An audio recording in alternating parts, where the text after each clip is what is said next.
You got all different kinds of jerkbaits. And what I'm gonna be talking about is the hard jerkbaits. So why is it so good? It is the only bait out there that actually suspends in the water and doesn't sink, doesn't float. You can make it do all that stuff if you want, but to me, it's the most natural presentation out of any bait out there. What other bait isn't going straight to the bottom, dive bombing, or just sitting on top? They're just hitting any. Every bait fish out there, sitting in the same position, just like a jerkbait would, suspended in that water column. So that's why I think it's so good. Yeah, there we go. It can imitate anything. It can cover every part of the water column, and that's when you got to start playing with it a little bit. I add weights to it a lot. So out of the package, you know, this is just the Yo-Zuri 3DB. Out of the package, it's going to suspend.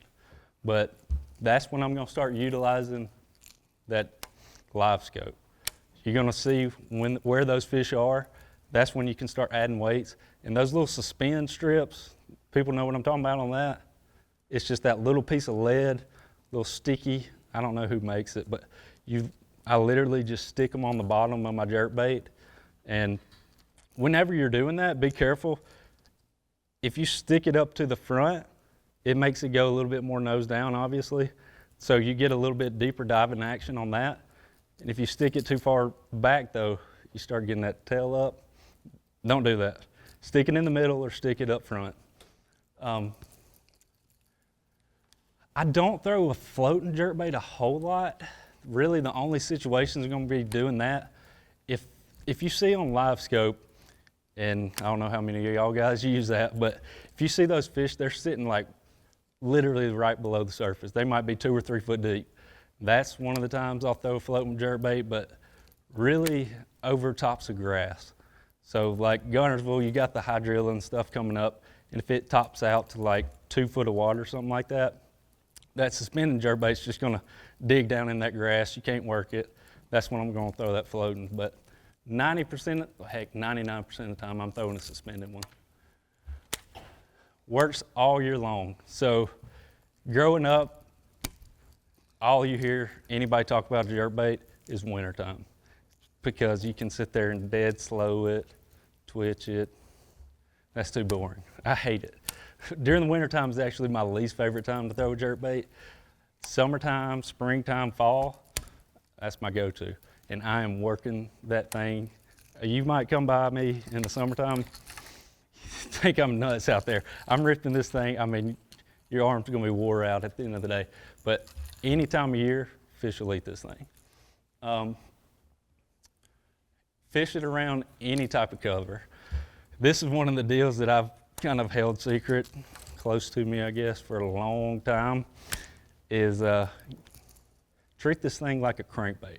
How many of y'all sit there and throw crankbaits up into laydowns, things like that? Same deal.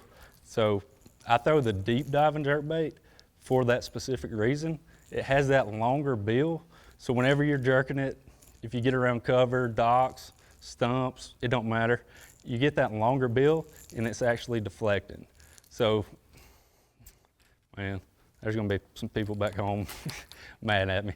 So you throw out there, you start working it through that laydown.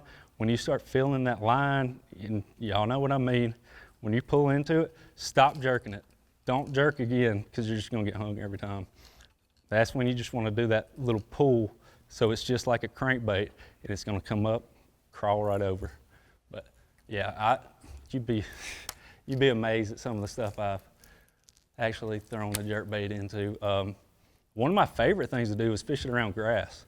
Now, not necessarily the willow leaf that we have around here, but any type of hydrilla, eelgrass, stuff like that, I'm throwing a jerkbait over it, because you're actually able to suspend it over the top of it, but also it's kind of like a rattle trap, is the way I see it. So whenever you're working it and you start getting hung up a little bit in the top of that grass and you rip that thing, that's when they bite it. So don't be scared to put this thing through anything. You're gonna get hung, but it'll be worth it.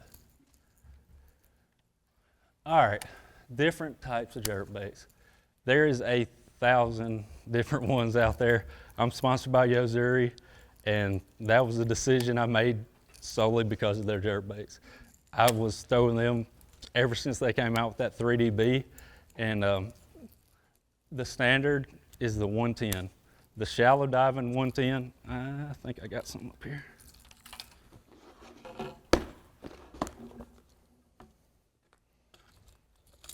So you see this one right here, it has that shorter bill, and that's what you're gonna see in probably 90% of the jerkbaits out there, is just that standard little short bill.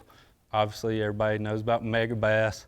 That's what I'm gonna say is like the standard. It usually dives 3 to 5 foot, depending on what your line size is. I honestly don't use it that much. I don't know why. Everybody else uses it. I know it catches fish just as good as everything else, but I'm usually going with that deeper diving just because I don't see the situations that much of when I would need that over the deep diver, and you can't get that through as much cover. So that thing gets hung up a lot.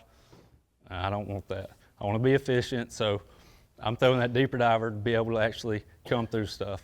But there is situations where I don't want it to dive as deep, just when I'm not like dredging in the bottom.